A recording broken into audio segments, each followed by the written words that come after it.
Well, hello everyone, and welcome to the Film Box Podcast, the greatest movie podcast in the world, and the place where Jack Black appears in our nightmares and haunts us as Satan. I'm your host, Aaron Souza. It's Christmas month, and I'm joined by my good friends Sam and Connor. The usual crew is here. How you guys doing? Fantastic. Doing great, man. Yeah, Living life. yeah. Yeah. Watching shitty movies, it's great. Mm-hmm. But yeah, so we're back doing reviews again, which is kind of something we want to be doing anyways.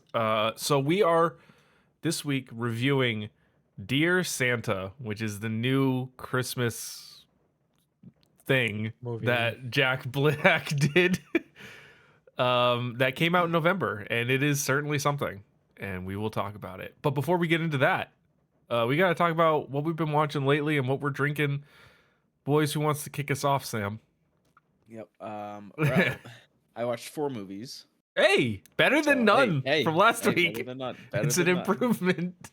I was just going through my watch list and just wanted to knock some things off. So I rewatched. I've seen the first one, Jack Reacher, with Tom Cruise. I've seen that one before. Just wanted to rewatch it. And then I watched the second one, Never Go Back.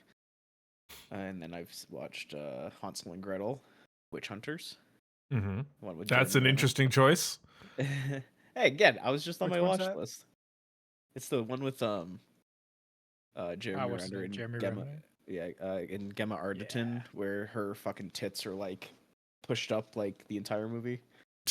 I probably wouldn't have described it like that, but I'm with Jeremy More Renner. power to you. And then I watched Dear Santa last night. So yeah. Mm. And then I'm drinking a gold root beer. Oh, root beer. Wow, that's a change. Mug and a pug bug. Sure. All right. So I have watched let's see, 1, 2, 3, 4, 5, 6, 7 movies, which doesn't sound so impressive, but it's better when you know that we recorded last on what? When did we record last time? It's been like 4 days. Yeah, it's not been a very long time. It's been like 5 No, days. it was 6 days? Yeah. no, because we didn't. We didn't record on this weekend, so it was what, Wednesday or Thursday, right? Yeah, it was the 5th. So it is. I watched The Holiday, continuing my 25 days of Christmas movies. I actually liked that one a lot. It was very cute. And I think in a weirdly twisted, fitting way, I started and ended my week with Jack Black. So started off with The Holiday, then watched The Devil Wears Prada, which fucking I had never seen before. That movie blew me away. I loved it so much. It's such a good movie. Meryl Streep is just incredible. I finally watched The Year Without a Santa Claus, which Sam was saying was his favorite, right? No. Was it you? No, it was you. Yeah. Yeah, I get you guys confused all the time. I didn't like it as much as you did. I thought it was fine. I didn't really like it all that much, though. Listen, this goes back to my hot take. I don't even know how long ago I said it, but my hot take was I don't think Christmas movies are good. I just think that they are the number one biggest beneficiary of nostalgia. Oh, And for if sure. If you just didn't watch a Christmas movie growing up, you just realize they're not that good. Yeah. No, that was, I think, the case with, I mean, it was fine. Like, it wasn't like a bad movie. I just was like, okay, that's cool. Mm-hmm. Followed that up, though, and watched Love and Other Drugs with M. And that was a movie where I had gotten the DVD. And I was like, let's just watch it. I had seen some of it. I hadn't seen all of it. I was like, let's just put it on. And I was like, yeah, I don't really want to watch it. By the end of the movie, she was like, I fucking loved it. So I enjoyed it, too. Good comfort movie. Yeah. Next day, I watched National Lampoon's Christmas Vacation because M had never seen it before, and I wanted to shoot myself. I did not. I don't. I still don't like that movie. I don't understand. Oh, Don't it's understand. so It's a not good. fucking classic. Hey, nostalgia, right? Um, next day I watched Jingle All the Way. Um, I did not like that one either. Um, I'm kind of on a run of bad Christmas movies, but I mean, there was so much potential for Jingle All the Way to be like this fun buddy comedy, like road trip movie between two dads trying to get their sons the toys that they want for Christmas. And it wasn't that. And it just made me wish that it was. It ended up, I don't know if you guys have seen it, but it ended up by the end, it was like this like action movie that like Arnold Schwarzenegger was like pretending to be a superhero kind of thing. And it was weird. I didn't like it at all. I wasn't able to watch anything yesterday, which means that I will be doubling up on. I probably tonight I'll be watching something. But then today I watched Dear Santa for this review, and that was something. RIP. Yeah. And I am drinking. I've got a Surfside raspberry lemonade and vodka, which these are quite good. Crack it open, and it was funny. I was at the liquor store buying them, and the guy behind me in line literally saw me with a pack of these things and was like, "Oh, the drink of the summer." And I was like, "Oh, okay, cool, Yeah. sweet, Right on, man. Sure. sure, right, yeah." So that's what I got. Yeah, I hope you guys are sitting down. I've only seen 3 movies this week. What? But What? We both beat you? Wow! Stop Yeah. the presses. now, a lot has happened in my life. I got a dog. Oh, I got a dog. His name is Nathan. Cute. So I've been a little preoccupied. Nathan's hot dogs. I was gonna say, did you name him after the hot dog brand? No, I didn't even think about that. That was just his name at All Pets Club, and it's just freaking adorable. It is cute. It's cute. But it's so funny. Let me just go through my movies because it'll take 2 seconds. I watched 1917, How to Lose a Guy in 10 Days with my girlfriend Erin and her friend Chelsea, and then Dear Santa. Nathan is a cinephile. Really? Yeah. Like It's a match made in heaven. I know. We were watching How to Lose a Guy in 10 Days last night. He was just plopped down and watching it the entire time. That's awesome. Is he like, And- how old is this dog? 6 months. Oh, that's incredible. Yeah. And Wow. me and Aaron have been binging Modern Family too. He'll just sit down and watch with us. And Aaron had her like leg up too, it kind of like blocking the screen. He just moved so that he could see the screen better. Oh my God. He is literally my son. That's incredible. I wish, man. Yeah. Now, if he could stop like pissing and shitting in the house, you know what? We'll Hey, get there. he'll get there. Yeah. Baby steps. Baby steps. That's incredible. got- I love that. Water. No, Thank you. water today. All right, so we don't have anything special for this episode other than this review. So I think we're just gonna jump right into it. Are you guys good to jump into this review of Dear Shithead? Yeah, I got a kid at home now. I gotta get back to. Okay. All right, let's do it, and I will. All right. So, Dear Santa is a 2024 American Christmas comedy. It's definitely stretching it on the comedy part. Movie directed by Bobby Farrelly and written by Ricky Blitt, Jack Black, and Peter Farrelly, from a story by Ricky Blitt, Peter Farrelly, Dan Ewan, and Dan Ewan. So a lot of people, but really what you need to know, Bobby Farrelly, they are known for directing and producing very successful comedy films, including Dumb and Dumber, There's Something About Mary, Me, Myself, and Irene, Shallow Hal, and the 2007 remake of The Heartbreak Kid. Bobby Farrelly's directorial debut as a solo act was in 2023 with the movie Champions, which wasn't even that bad. So this is obviously a guy that knows his way around comedy. Ricky Blitt, he's worked on TV shows. He was one of the original writers on Family Guy. He was a writer on the Jeff Foxworthy show. That's about it, really, for this dude. And Peter Farrelly, part of that duo, Peter Farrelly solo directed and co-wrote the comedy drama Green Book. So these guys know their way around a movie, obviously. So something went wrong here. Starring Jack Black, Keegan-Michael Key, Robert Timothy Smith, Brianne Howie, Hayes MacArthur, Austin Post, aka Post Malone, and PJ Byrne. This movie was released November 25th, 2024, as a runtime of 103 minutes, and is a direct-to-streaming movie and has no box office numbers, but even if it was, it would probably make zero anyways. So, Sam, do you have the reviews for us? I do.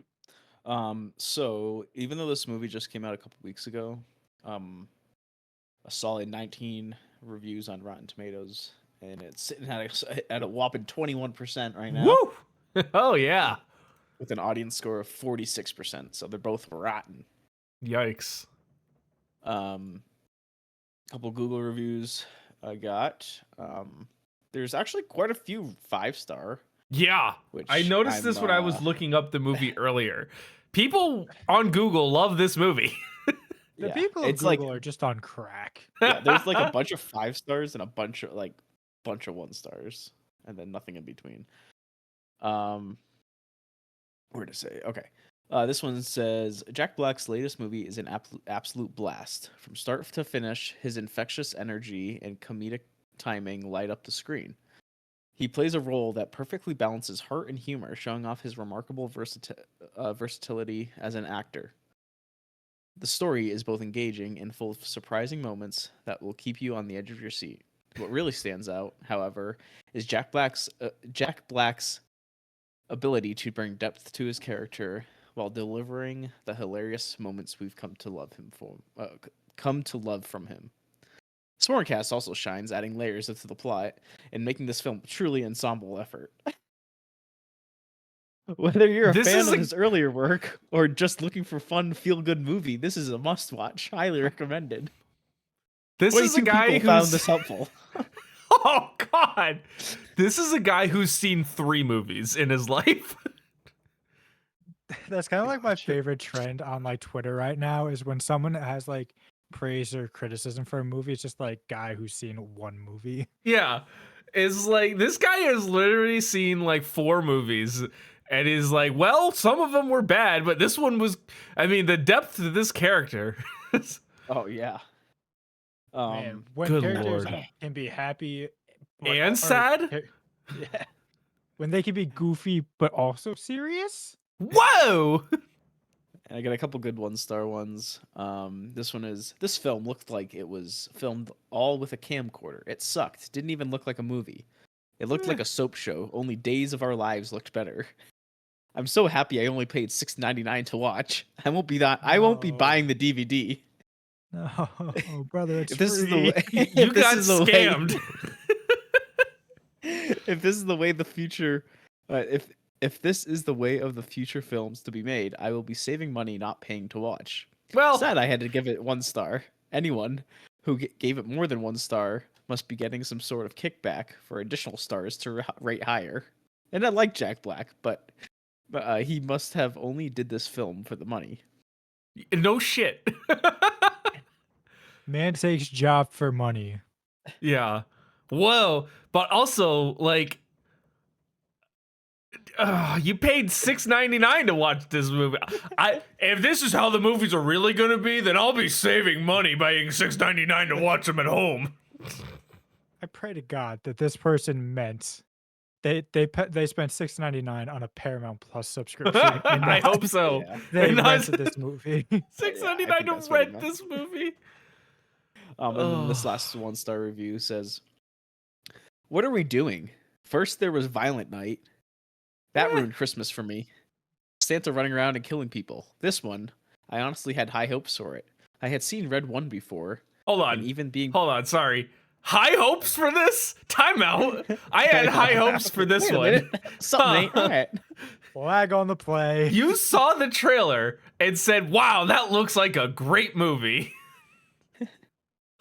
Okay. Continue. I had seen Red 1 before, and even being PG-13, Red 1 was good. Another flag on the Wait a play. second. Burning my second time out. Hold on. We got to Uh, regroup here. So I decided to give this a try, and boy, it was bad. First off, there was zero emotion in the dialogue, and the plot was just dumb. Basically, he spelled basically BASSACLEY. Nice. Yeah. Basically, a dyslexic kid tries to write a letter to Santa, but misspells the word Santa and instead writes Satan. This summons Satan. This, in all caps, summons Satan to the kid's house. Yeah. Jack Black as Satan made me also want to watch it, and he was okay, as he always is, but I just think it was a dumb role. It was flat, dumb, and ruined the Christmas spirit. But if you want some Jack Black humor, watch it, I guess. I'd rather watch Red 1. I mean, I'd rather watch Red 1 than this movie also, but if it's between... You know, I think I Hmm. just turned the TV off. Would If you you give rather me- eat turd or diarrhea turd? Which one, really? Would you rather drink this bleach or this paint? Oh God. All right. Well, I think that's is that is that it for your reviews? Yeah, we're good. All right. So Connor, why don't you bring us through this movie, and we will talk about it. That's for sure. We will do just that. We for sure have thoughts on it. Mm-hmm. All right. Do you got a needle drop for me or not? Sure. There you go. Perfect. That's what this movie deserves. Liam Turner is a dyslexic and shy but polite sixth grader whose parents, Bill and Molly, are having marital problems following the death of his brother Spencer and a recent move to a new town. Adding to the problem is that Liam is too insecure to properly introduce his new friend Gibby to his parents. Gimme. Gibby! He keeps embarrassing himself over his schoolmates and crush Emma, who is the only one in his class to defend him for his disability. Liam writes his Christmas wish list and mails it out, but accidentally misspells Santa as Satan. Satan receives the letter and appears in Liam's room the next night. Though confused by his visitor's appearance and manners, Liam still believes that this man is Santa. Satan plays along and offers to grant Liam 3 wishes, but at the cost of his soul after the 3rd wish. Liam offhandedly wishes that Emma would give him a chance, and Satan appears to Liam the next day in school and encourages him to approach Emma.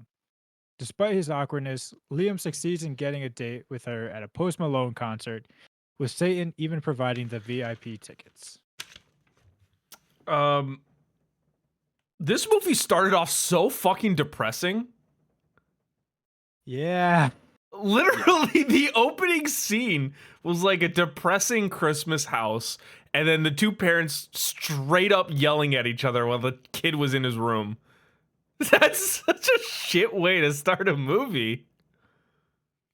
Even structurally, it's just the best form of movie making is just when you get told everything right off the rip. Yes. Just like, hey, we're in a shit position emotionally. We're not going to show you anything. Just 3 minutes.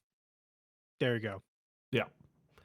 And the dialogue too, like to your point, it was so bad. Their argument was literally like half argument, half exposition dump. Oh Yeah, yeah. it was so bad. Yeah, it was That's the first thing I know. That's pretty much the first thing I noticed is like the whole dialogue and the delivery. It was just absolutely fucking awful. terrible. Awful. And I feel like this was probably the point where you texted us, Sam, last night. Was like, do we really have to, to review this? Yeah, I started the movie at like just after 8, and I was like literally 7.5 minutes in, and I texted the group. I just texted the group chat. I'm like, do we really have to watch this movie? Hey man, Oh my gosh, it makes for good content.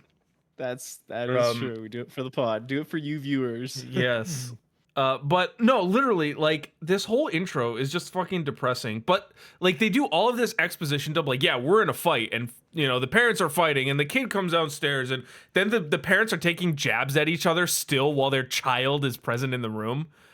And like and this dad is like, you fucking, why are you thinking about Santa? You're too old for that. And he's like, this is a child. Like And it's very clear too that there's like no chemistry between any of these people. No. Like no. a good movie, like you can at least pretend that they're a family, Mm-hmm. or like it makes you feel like they're a family. This one, not a chance. Yeah. Like Maybe, it felt maybe the mom and the kid. Maybe you could maybe not at stretch this it, point. but Yeah, I guess because further like down yeah, in the movie, because at like this point the maybe. dad and the kid are basically strangers. Like, oh, Oh yeah. Hello, Fuck, child. Who are oh, what are you? you doing here? Santa?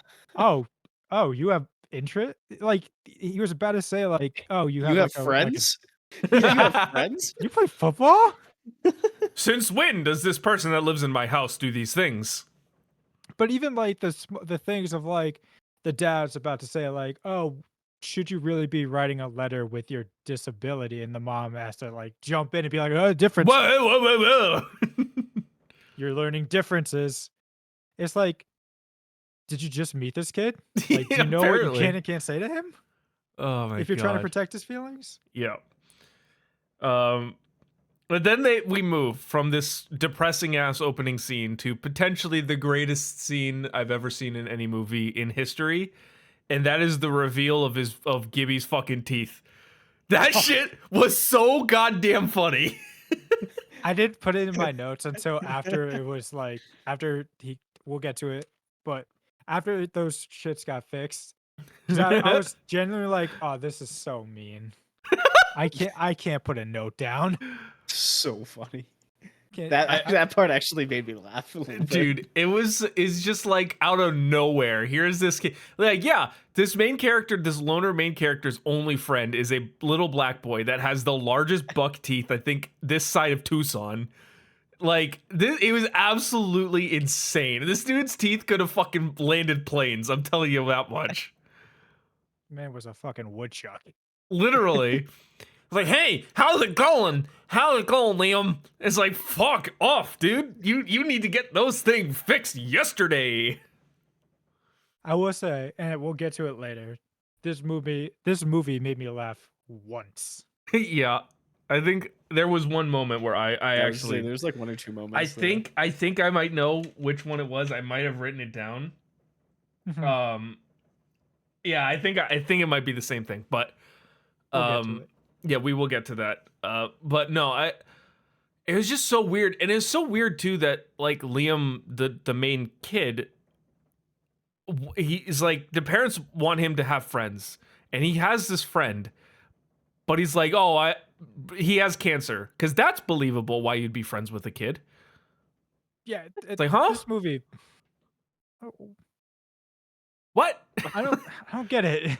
I know. The decisions this movie makes is No. just incredible. It was literally like a bunch of people sat in a writer's room and said, now what do the kids think is funny? Cancer jokes. Yes. They're edgy like that. Write that down. Yeah, I faked because my parents would be weirded out by me having an actual friend. I faked it, and you have cancer now. Like, what? Anyways. Does it come up again? Does it in any meaningful way? Really? No. Not really. No. And then immediately after we get the buck teeth reveal, we get that moment, that first moment with the crossing guard. And oh The my bitch, god. man. Oh my god. Again, guys sitting in a writer's room saying, what do the kids like these days? This is cringy, right? Yeah, they're This like is the cringy humor. adults. This is the humor. And it's so dumb. That person is No, so stupid. I wrote down one scene. It's just this movie is painfully unfunny. Yeah. Oh god. Um The secondhand embarrassment in this movie was bad too. oh yeah. Oh my god, yeah. Yeah. Like I It's was like just every sitting, I'm moment. like I felt bad for the kid. Yeah. I'm like, damn. It's The kids are cute. I'll give them that. The mhm. writing is just It's Yeah, I, horrendous. I guess we could go over horrendous. this. Yeah, I mean, yeah. Horrendous. Like a case in point too, the first scene in the classroom where the teacher is literally tormenting this child over not paying attention and then also basically having dyslexia, like Mhm. literally torments this child to the point that he gets laughed at by the whole rest of the class. I'm like, this doesn't happen. This does not happen. No school would ever let a teacher fully make fun of a child for not paying attention in their class In front of everybody. in Yeah. front of everyone. No. And his Ugh. hot Again, take was not good either. Christmas Carol is a great story. no, but I do like the callback at the end is kind of like it makes sense. Yeah. But it's just like this movie is just cramming in as many tropes as it can. Hmm. It's like, okay, you got parents fighting, you got the dad doesn't really believe in Christmas, like the magic of Christmas. You got the kid who does.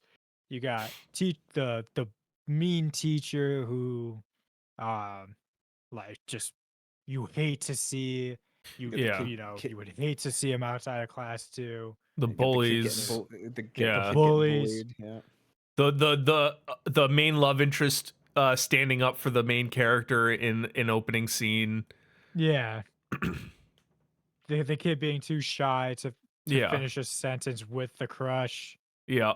It's just every trope, which is shocking coming from guys like the Farrelly brothers who have made good movies. Like they've made really good comedy movies. What I happened?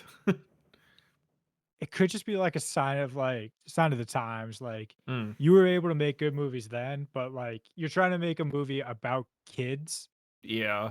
as grown men, grown Yeah. It adults, and doesn't it's really work. just there's a major disconnect here where you think is funny and what you think kids find funny. Hmm.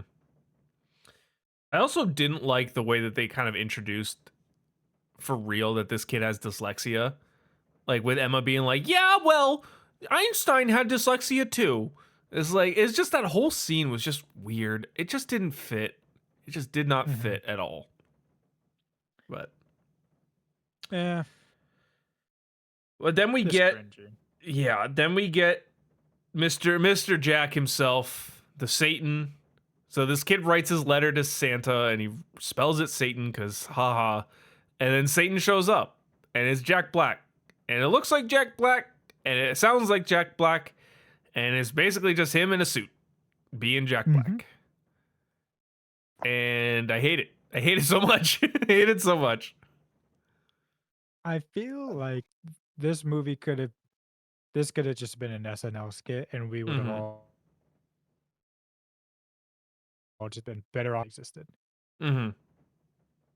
I mean, honestly, like having seen a movie like The Holiday that actually flexes Jack Black's legitimate acting chops in a movie, in a Christmas movie, and then going to this, it's like, man, how far you have fallen. Because like The Holiday is like a legitimate, like he's in a performance, he's not playing himself, he's playing this character, and he's quite good at it. And then fast forward to 2024, and it's like, okay, there's Jack making stupid jokes in a Satan suit. And there we go. That's what we got. About Jack Black is like, it almost seems like he almost tries too hard Yeah. to be Yeah. funny.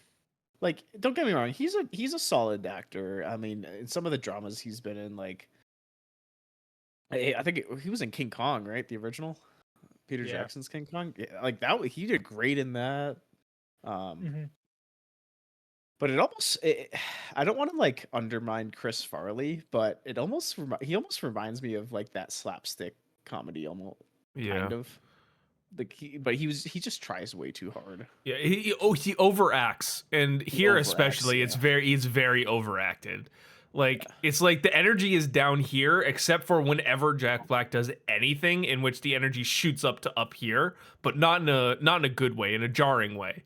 It's It's very not it's not much like a Robin Williams type of energy right, where it's like the moment calls for it and like the scene needs it and he brought it. It's and like he elevates everyone else to that level too. exactly, yeah.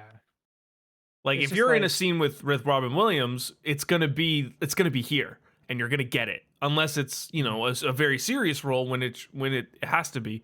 But like in this role, it was literally like kid is doing his thing, whatever, and it's very baseline, and then all of a sudden, here's Jack Black, and he's making all these faces and noises and making all these jokes, and then it's like here's the kid again, and he's just whatever. I don't believe that you're Santa. Well, kid, I'm telling you, I'm Santa Claus. It's just like, dude, come on. yeah. Ugh. But so we get that. We get probably one of the worst instances of CGI I've seen recently with the cat dunking a basketball. Kitty Cat Duncan? Oh my Oh, gosh. yikes. That was disgusting. I'm glad. That was Hey, terrible. I will give this film credit. It did not use CGI after that point. I think they realized very quickly, like, we cannot do this. What was the budget? What was the budget again? The budget for Dear Santa is unknown, but I can find out in 1 sec.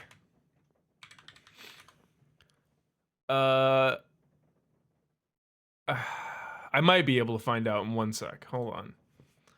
The IMDb numbers. The IMDb. It might be too recent to have that. Well, I can tell you where all that money went. It went to a certain actor. It went to a certain concert Oh yeah, performer. yeah, true. Yeah, there's nothing on What's the on. CA? Is that Canadian dollars? CAD? Yes. Oh, never mind. That's the 2011 film. Never mind. Yeah.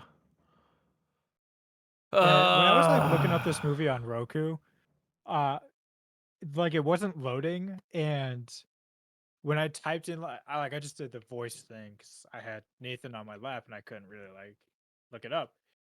But I looked up Dear Santa and it wasn't showing me like the Jack Black one. It was just like Dear Santa, and I was like, "Fuck it! I hope this is it. Otherwise, Mhm. we're not gonna have a podcast tonight."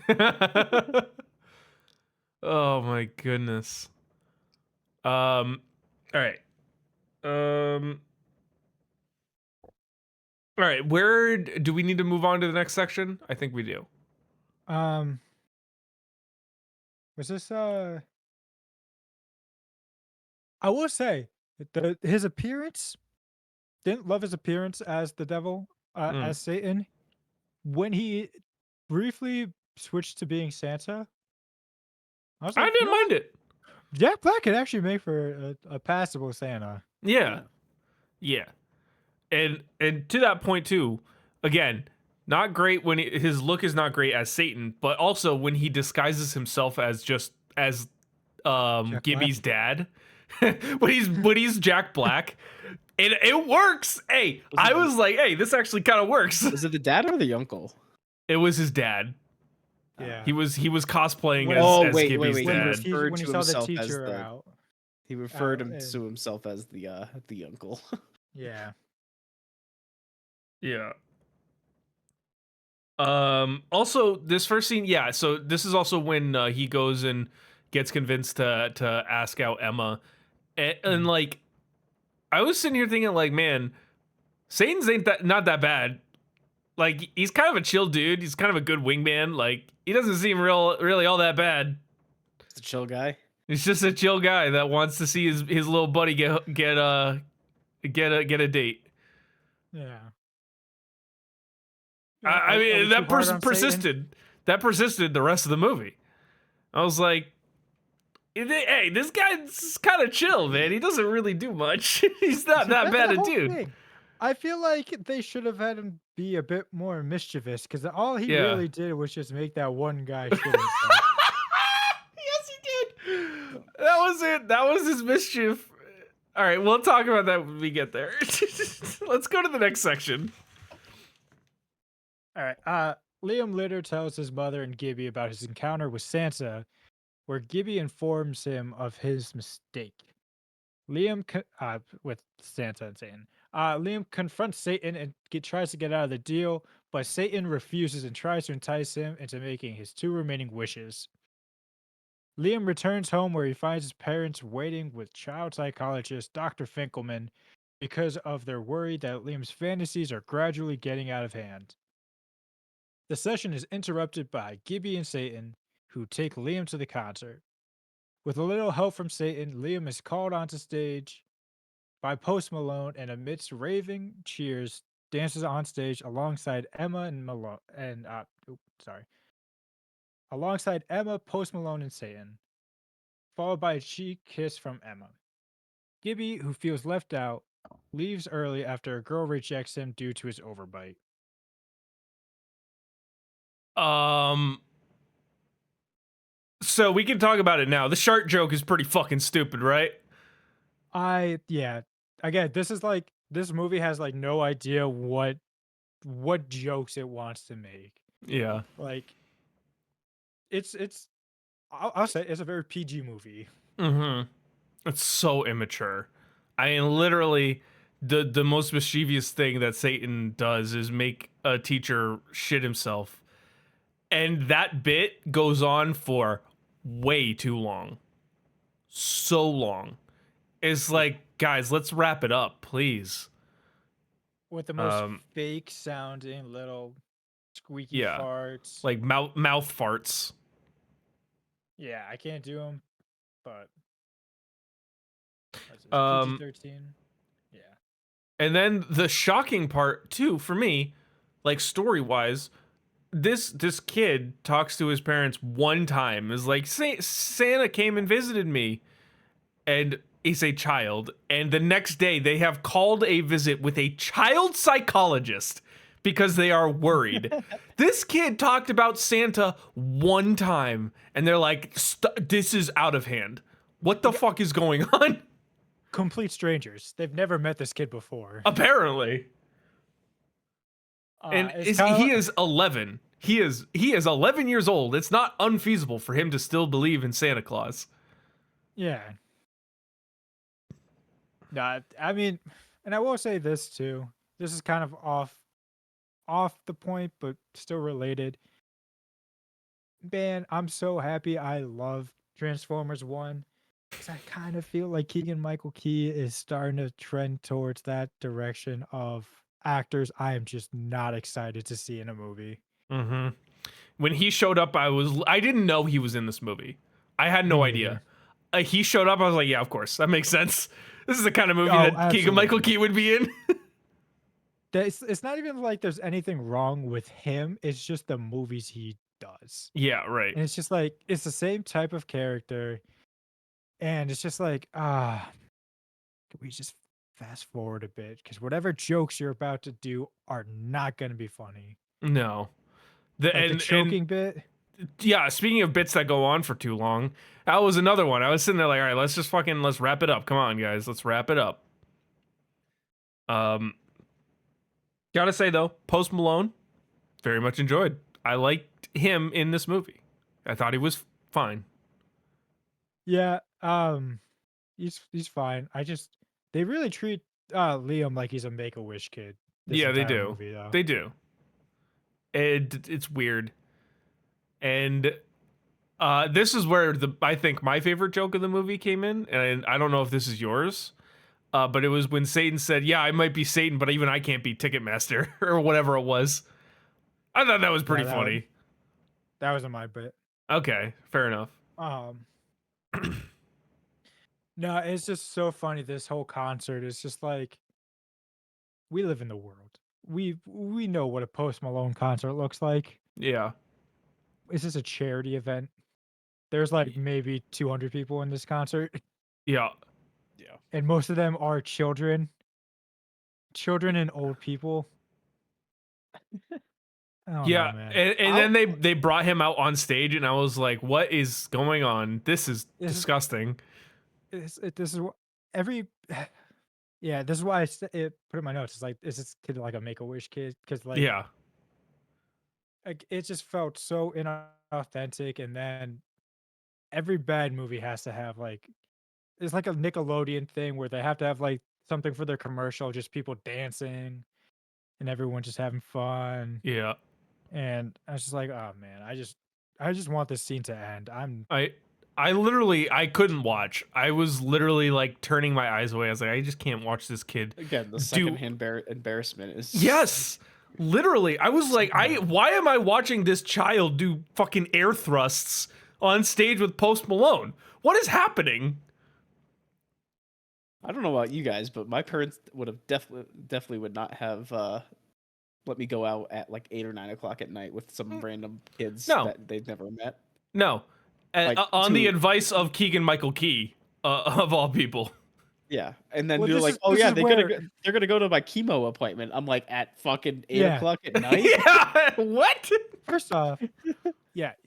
I was gonna say this is like the only time like the cancer thing comes back up, and I put like making a lot of jokes with this cancer. They're really getting a lot of run out of it. And this kid is just Fine. He's just got big old buck teeth, and that's about it. man. This movie can't decide at this point what it wants to be. Because at this point, too, it's not a Christmas movie. It has lost all Christmas elements to it. Yeah. But then it's like, is it a rom-com between these two main characters? Nah. A coming-of-age movie for our young child? Nope. Is it a straight up buddy comedy with Satan and Liam the child? Maybe. Doesn't know. It has no idea. It's like halfway into this movie by this point. And like we've done one wish. He's really trying to get Liam hooked up with Emma. And it's like, what is this movie? What is happening? What is being done here? Yeah, it's when you just say it like like devoid of context, like yeah, it's just like this guy who's just really interested in getting these two 11-year-olds to hook up. It's weird. It's weird. Yeah. And at this point, too, again, like halfway through the movie, no growth for the characters. There has been nothing no conflicts they've had to overcome, aside from Liam partially asking out this girl, which really he barely even did in the first place. There's no character growth here. There's no Satan isn't like starting to realize the error of his evil ways. Liam was never really an ungrateful shit, but he's not becoming a better person. Like what? Like there's nothing. There's no advancement here. Yeah. I mean, like we're about to get to like the whole Gibby thing where he like leaves because he's kind of feeling like left out from Liam, but it's just Mm-hmm. like it's literally gonna get solved in like 2 seconds. Yeah. Speaking of, do you want to move to the next section? Yeah, let's keep it rolling. Okay. Later at home, when Liam talks with Gibby over the phone about the concert, he notices his friend's disappointment. When Satan visits him later, he uses his second wish to fix Gibby's teeth and invites him to a joint double date with Emma at the local Christmas carnival. However, Bill and Molly have overheard his phone conversation, and with their worries increasing, they pull Liam away from his date and bring him to Fickelman's clinic. However, their assumptions that Liam has gone delusional are shattered by a nurse who went to the concert and shows them a video of Liam dancing and playing beer pong with Post. In addition, Satan tries to make Liam use his third wish by showing him images of Gibby and Emma apparently enjoying the carnival without him. Back at home, Liam angrily locks himself in his room and his regretful parents continue to fight. Overhearing them and mistakenly believing they're about to break up for good, Liam sneaks out and visits Satan at his motel room, asking him to use his third wish to keep his parents together and in love forever. Satan agrees, but Satan declares that he will not take Liam's soul until he has died naturally, and tells him to have a good time until then. His parents find him, having made up on their own, and bring him back home. With the deal closed and believing his soul is lost, Liam begins to talk back to his everyday tormentors, alienating Emma. Okay. Oh, does this movie want to be a horror movie? I don't know. Oh, Yeah. man. Why? this whole Me too. section is just why for me. I mean, I get fixing his friend's teeth. That was cool. I appreciate that It's a gesture. good gesture. I It did- like that. It was. Sorry, you go. No, I was gonna say it didn't do too much for him. Like, yeah, the buck teeth are gone, but he still has a massive overbite. The poor Yeah. kid. He's still got this disgusting overbite. He'll still need braces. Oh, for sure. Anyways, but his buck teeth are gone. No, it's just funny that they started to seed some conflict, like in between these two friends, like his Mhm. only friend, and he's just like, you know what? Let me just fix it right like that. Yeah.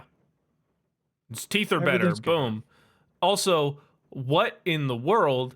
His parents are the weirdest people. They listen to one conversation he has on the phone, which first off, why?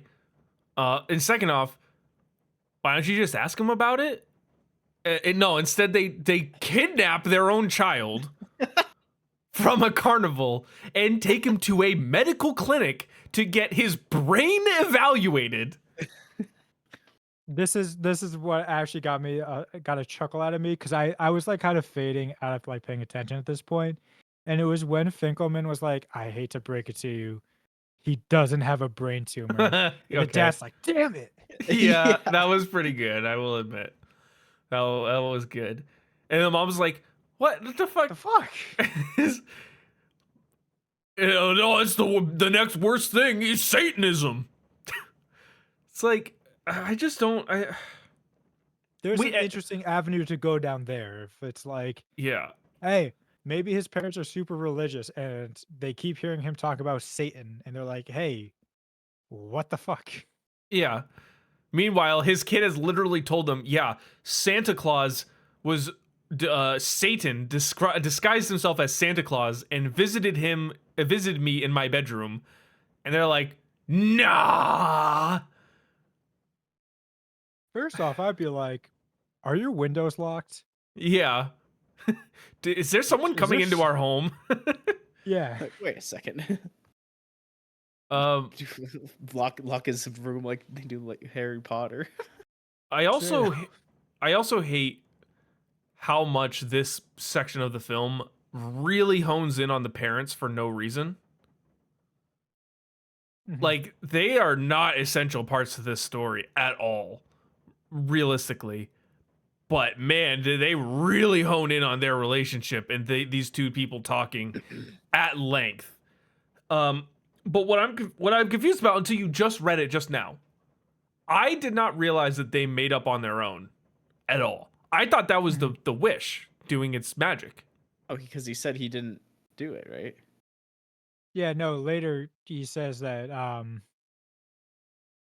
that because his parents made up on their own, the wish is Oh, yeah. void. Didn't catch that part. But like they just magically, after years of fighting, were like, "Hey, why are we fighting?" Yeah, that's the thing. They're just like, hey, Yeah, I don't want that's to the fight thing, with you yeah. anymore. It's like, really, guys? Now you decide? That I mean, I put in my notes like this. The parents' dispute is like neither well developed nor is it at least funny. Yeah. And you got to pick a lane. You either make it a pivotal part of this story, or you just have it as comedic relief. Yep. And they did neither. I also had the same thing. There was zero development at all. Yeah. And then he just fully embraces the shit lifestyle. Like, they do the bad to the bone thing, and it's like, what is happening? Did he sell his soul to the Satan, and now he's like bad boy incarnate? What is happening? Yeah, What's he think? Like, I mean, I guess it's just like, hey, what's the fucking point? I'm not going to heaven.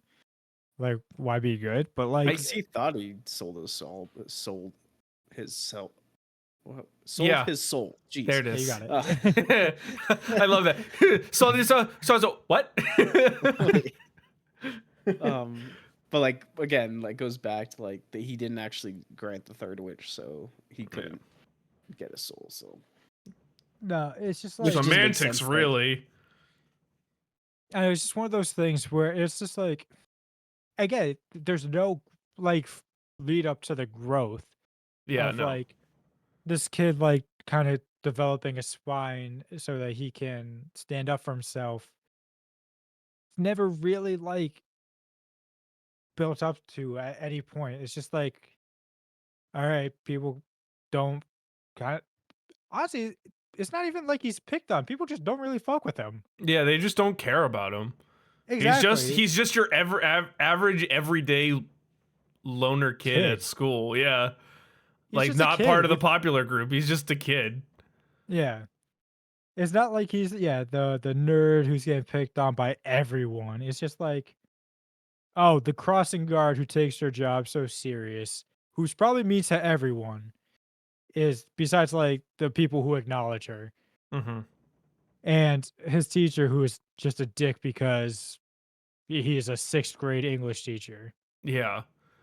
I just don't I just don't Again, get there's it. no build up to him like that makes it like satisfying that he's like, yeah, I'm gonna stick up for myself. Yeah, I legitimately just thought that was like, okay, now he's I guess embraced Satan in his life and now he's just a bad boy. But like he confronts that bully and the bully fucking clocks him in the face. That was perfect. That That was was so perfect. good. I'll give Clocks the him in the movie face. I'll give the movie credit for that. Howard. Whoosh. I fucking hate when movies do like this whole like uh when someone's been bullied and their moment to get back is they just give them a monologue like, no, the real reason that you're a bully is because you're just insecure about yourself and A you have no coward. power. Yeah, Mhm. you're a coward. You have no power over anyone, so you have to take it out on us. And the bully's just supposed to be there like quaking in their emotional boots. Oh my god, you're right. Oh, You're right. I am insecure. Ah. I've And always when been in real, insecure, not since my parents' divorce. Oh. yeah, when in real life, like, yeah, you're not finishing your monologue. A bully's just gonna punch you in the throat, pants you, and Yeah. stick you in a trash can. Yeah. And So I like that the movie was just like, yeah, I'm gonna punch you in the face, and now we're good. I love too that like he gets punched in the face and there is no backlash. Yeah, Liam there's just no goes, reaction. "Okay, are we done here?" And the kid's like, "Yeah, I just fucking clocked you in the face. Sure, we're done. Like, what do you want?" And then he just walks away. He has It's like, this what, you whole want to kiss or confrontation. something? He just has this whole confrontation. Gets clocked. It's like, all right, we're done here. Thank you very much. Transaction has been completed. I would like my receipt You and want I to will sit? head home with my groceries. Oh my god. Oh man. All right, let's finish this out. Boy. In hell, Satan is revealed to be a low-ranking half-demon under trial for becoming an actual demon, which he failed. Chastised by the true Lord of Hell and his master Lucifer for granting Liam two unselfish wishes, which rendered the deal for his soul invalid, he is given 1 hour to say his goodbyes before getting banished. Satan visits Liam and tells him about the deal's cancellation, and Liam figures out that he is a faker. Before leaving, Satan confesses how much he has come to like Liam and explains that his third wish was negated because his parents made up on their own. So he uses the content of Liam's original letter to fulfill his third and final wish. Hold on to your pants, people. Oh my When god. Christmas arrives the next day, Liam finds his brother resurrected to celebrate Christmas with his family in their new home. In a twist ending, Liam gets a call from Gibby, who has convinced Emma to give Liam another chance by appealing to her sympathy and telling her about Spencer's death. causing Liam to panic on how he'll explain his brother's resurrection to her. What the all right, I want to talk What? about that, but first, I gotta say, the Lucifer Satan meeting was maybe one of the ugliest things I have ever seen. One of the It stand looked in the like an red room. SNL skit. It literally looked like an SNL skit. And Yeah. the acting was not much worse. It was like, you dummy! It was bad. It was real bad. I will say I was like at that point I started like doing some dishes and like I put the movie on. Like it was still in the background. I was like, wait, who did they get to play Lucifer? Oh, Ben Stiller. And I Oh was wait, like, it was actually Ben Stiller? Yeah, I think so. Right? Oh. I thought so. No, it is. I'm looking at the credits right now. It is Ben Stiller uncredited as Lucifer. Why? I don't know. Did you owe him a favor? I don't know. Anyways, that whole scene sucked ass. Let's talk about the real kicker of this movie. Gosh. That ending. Oh my god.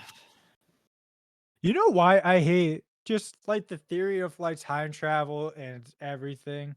It's because what fucking makes sense? Like, are we just in a new reality? Apparently, it's like a semi-reality because everyone still realizes, like, Gibby still knows that Liam told him that his brother is dead. Yeah. But apparently the parents don't realize The it. parents don't realize it. But like, yeah, has everyone else been just living up until this point with Spencer still alive? I don't know. I don't. I I don't know how you could be a professional writer, a team of writers, and be sitting in a room and come to this conclusion and be like, you know what? Yes, this is how we should end this movie. and honestly, the brother being dead thing was like barely in the story. It was mentioned No. like twice. Literally, Yeah. I didn't realize it until the parents made up in the car. Yes, me too. I was like, wait, I what are they literally- talking about? I literally was like, hold up, did they just drop a dead kid bomb? Yeah, I thought the same Yeah, thing. just nonchalantly. Yeah. Not like, I since don't our blame you son for his died. death. And Yeah. And I was like, wait, who died? I Is was, this a miscarriage or like an actual death? it Like is. a kid died. And then they're just like, hey, guess what? Yeah, that's right. We brought the son back. He's alive. Merry fucking Christmas. And then you think, okay, that's a bit of an ending. And then, oh no, they're not done. Gibby, the great friend that he is like, hey man, I got you a second chance with this girl you like I got because you, your homie." brother died, and she feels bad about it. And then it ends. And then it literally ends with Gibby with Liam going, "Oh shit." And then it ends. It literally cuts to black. It's like, what what is happening? Oh, It was- goodness I don't gracious. understand. Let's not even forget the Jack Black being the Christmas tree topper. Oh yeah. That's That the was thing weird that too. saved his parents' marriage. Yeah, and they were talking about at the beginning too, the subtle foreshadowings, like the angel on top. It's the guardian angel. It's the guardian angel of the home, and they're like, yeah, well, we need a new one because this home's fucking broken. And now they got a new one with Jack Black watching over the home. I'd be fucking creeped out. I don't know if I were you. I'd be like, get this thing out of my house right now. Yeah, again, it's what makes sense. Who cares? You know what? Yeah. I'm sure if we wanted to and we did a rewatch, I'm sure there might have been like a crumb here or there that I will never rewatch this movie in my life. So me neither. Yeah. Nope. Yeah. This, no. Not a chance. No. No. But look, this is a movie. This is a movie where you know that Jack Black and the Farrelly brothers got high and wrote it in one night. and said, "This is it. This is the comeback."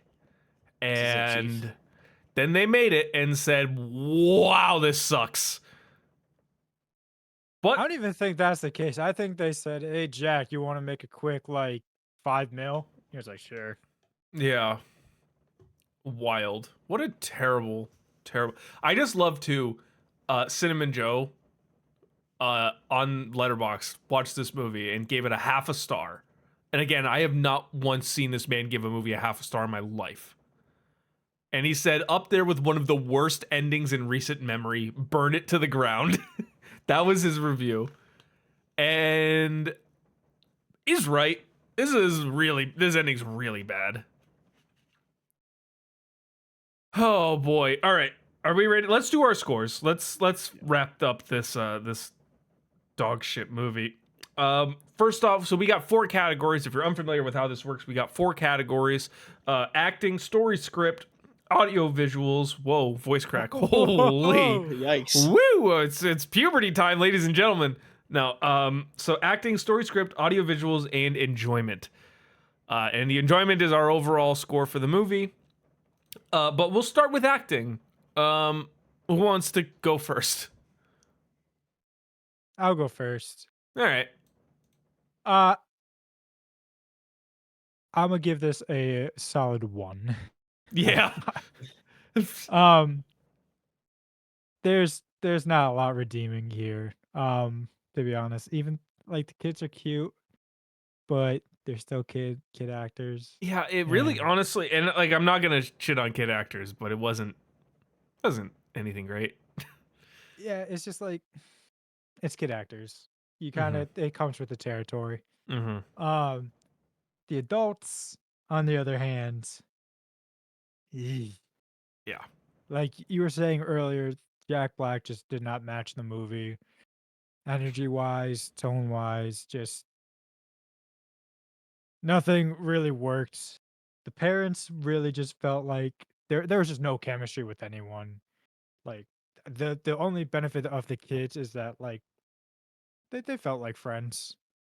That's it. Mm-hmm. That's all you Mm-hmm. needed. Mm-hmm. So I'll give it a 1 out of 5. Yep. Same score for me. 1 out of 5. It was pretty horrible. All the parents, all the adults were really bad. Jack Black was well overacting in this movie.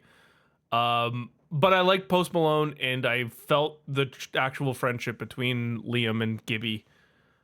So 1 feels appropriate. That's it for me. Right with you.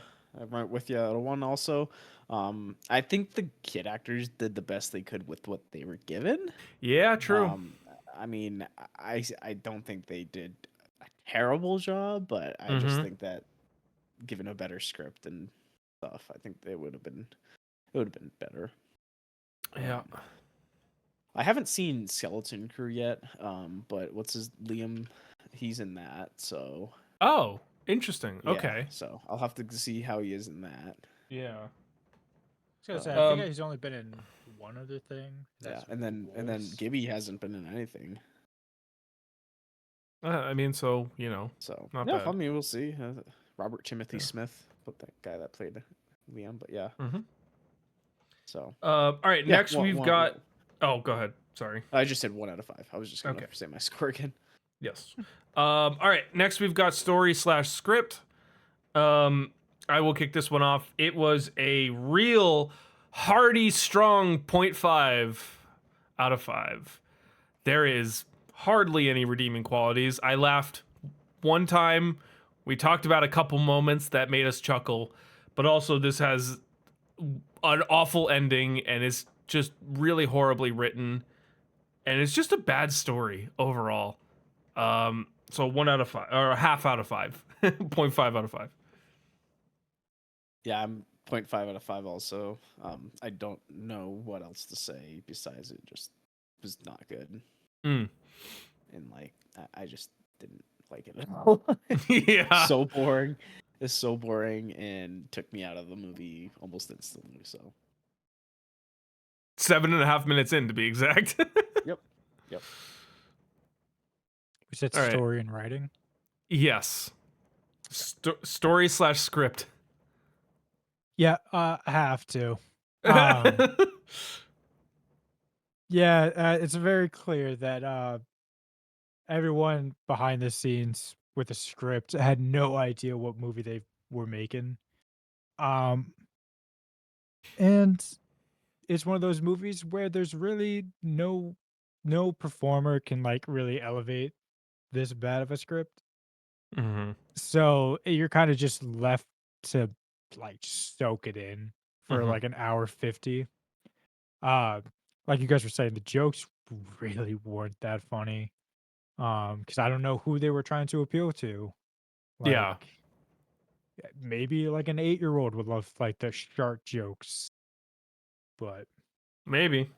I don't know if they'll like the cancer jokes. They I don't might know. no, they might not. Um To be fair, I don't think anyone would really like the cancer jokes. So, no. I don't think they like the divorce parent like storyline that was mm, lurking. Um so like half a star, just not well written. no. All right, next that's going to be audio slash visuals. Sam, why don't you kick us off for that? Yeah. I Yeah, didn't really know, like, the CGI cat was absolute shit. yeah, Um, that was pretty much the worst of it. The set didn't really seem like they put much effort into it. Especially where the Lucifer area was, like, looks like it was just like put together with cardboard boxes and paint. yeah,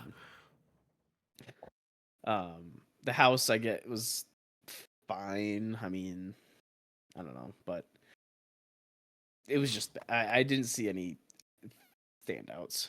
mm, Camera work wasn't that great. I guess the best camera work was at the Post Malone concert, but again, probably where they poured all their money into. mm-hmm. All Yeah. So I gave it a 1 out of 5. right, Connor, what about you? Yeah, I'm there too. It's probably like the least offensive of the categories because again, the cat ugly, but it's 1 second. So there's nothing that stands out in a good way, but also nothing that really stands out in a bad way. Besides, like, I don't like Jack Black's makeup as Satan Mm, all that well, and then hell just wasn't that inspiring. Duh. But yeah, it's kind of just visually boring, but again, it's nothing creative. yeah, So just a one. yeah. I am giving it a 1.5, but same deal. Like, it's really not that creative. There's anything that really blows me away. Or like really does anything totally offensive. Although I will say, for a Christmas movie, there is a surprising lack of Christmas feel to this movie. It's Yeah. first off, there's Yeah, no snow anywhere. I don't know where they are, if they're in like SoCal or something, but like there's no snow anywhere until the very end. But also, there's no Christmas decorations anywhere. Like one of the classrooms, literally in the background of a scene, had like a very very small Christmas tree that they had up on like a bookshelf, and that was it. That actually stood out to me. I was like, oh my god, a Christmas yeah. decoration. So it And was then like, even they're in the inside their house, like they yeah, decorated. In the beginning of the movie, he's like, "Oh, it looks so great," and it's yeah. like just a There's like tree. a tree, a tree in there. It looks so good. Thank you for bringing a fur into our house. That's very much the type of oh, it looks so nice in here when you're just like, I gotta start a conversation Yeah. somehow. Please Yeah. stop fighting. Please stop Please, fighting, mom, guys. mom, dad, please. And then immediately the mom takes a shot and like, yeah, it does look nice in here, Dad. And then Dad's like, who is this child? You have friends. Oh, but Go outside and play football. all right, it was a 1.5 out of me. That's going to lead us to our final score. It's our overall enjoyment score, which is the final rating for this movie. Connor, kick us off. What is your rating for Dear Santa? So I had to look back at some of my other reviews, and I know I said I have like this whole new way I'm scoring movies, and I lost the sheet that had like my my general breakdown of it, just as a reminder.